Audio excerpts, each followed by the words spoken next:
on the other pointy part of the top of the continent.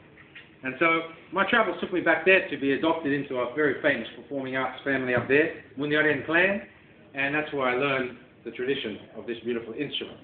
It began with humble beginnings. So the first thing a didge player does when he watches somebody in circular key is learn to buzzy lips like this one. So buzzing lips, put them on the end of this little stringy bark eucalyptus gum tree, and it translates to this one. So you get your first drone. If you put your lips a bit tighter together while you're making that one, it bends the sound up. If you open the lips up, it bends the sound down. Technically, in didgeridoo language, that's called lipping up and lipping down. Our Yiraki player, however, he plays with a pronounced language in the instrument, which all starts with using vocals all the time. You're singing in the instrument, you're talking in the instrument, yeah? So you've got to use deep vocals in buzzing lips. Becomes and that gives you the bass undertone of the instrument. You've got to use the highlights, the little calls, through high-pitched voice through buzzing lips. And the most important sound for Yiraki players is what we call an overtone, like playing a trumpet or a bugle. And that's the most important sound. And then you put them all together, and you create your first song. The first thing I had to learn about was the oka. So when I sit with my Yolngu teachers in Northeast Arnhem Land, this one here signifies that I'm learning from a distinct place on the continent, which is the homeland of the Yiraki, which is Northeast Arnhem Land. Anybody familiar with that part of the world up there? A place called Mananguiro and Elko Island, Galawinku. That's right at the top of the other pointy part. That's where the concept of chopping over a little baby gum tree, hollowing it out further than the termites have already done, so you get your hollow tube, and creating one of the world's oldest aerophone instruments, began on this continent. So up there with the Yolngu people, they are the cultural custodians of this instrument. Anything else you see down the circular key is a modern adaptation. So, I'm almost ready to play for you.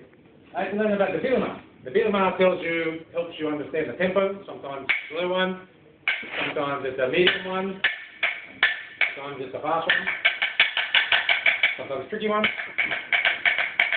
Depends what song you're playing. But the first song I was introduced to the concept of advancing from just a 20-year-old Volt Harris sound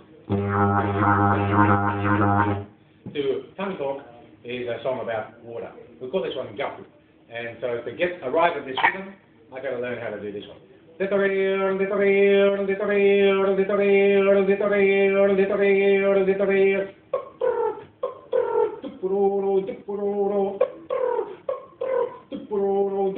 that looks a bit weird when you're doing it with your mouth, but that's what you got to do when you go to Yiraki school.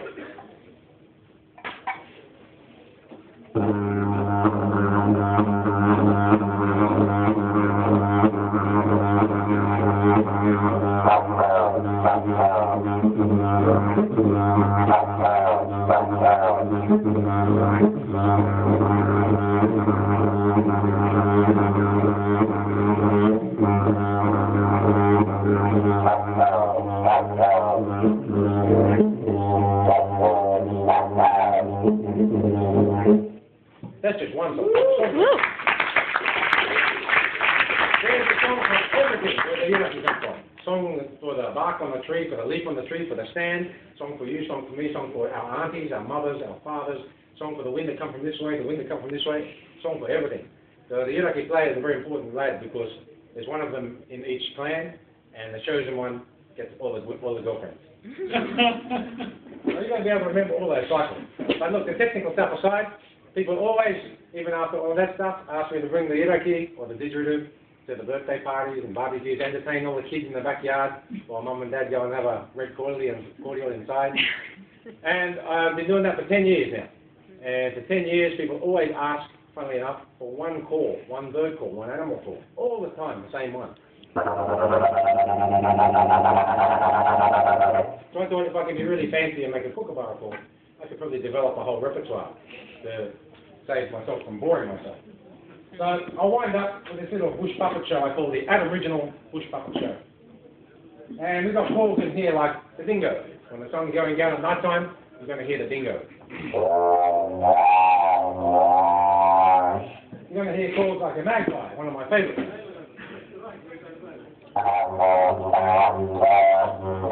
The magpie got a cousin called a currawong. Every time it rains here, you can hear the rain bird.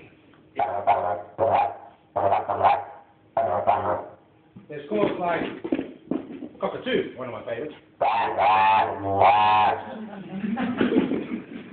There's even calls from the emu. Do you know, during the cold time of year here in the bush, where the emus are now, that's the time when the emu boy goes and looks for an emu girlfriend. If you hear an emu boy calling out for an emu mate, you might hear this one.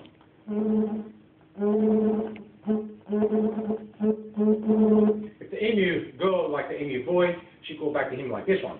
And then there's one more animal in this bag here. Deadly and dangerous one. Some people say, yeah. That's hilarious. Some people say he's deadly and dangerous. Some people say he's cute and cuddly. I guess it depends on who gets to know him. But we're going to speak a special language through the Iraqi as well. We're going to say something like this to you. Thank you very much. You've been a fantastic audience. Peace and solidarity to all. Woo! Thank you very much.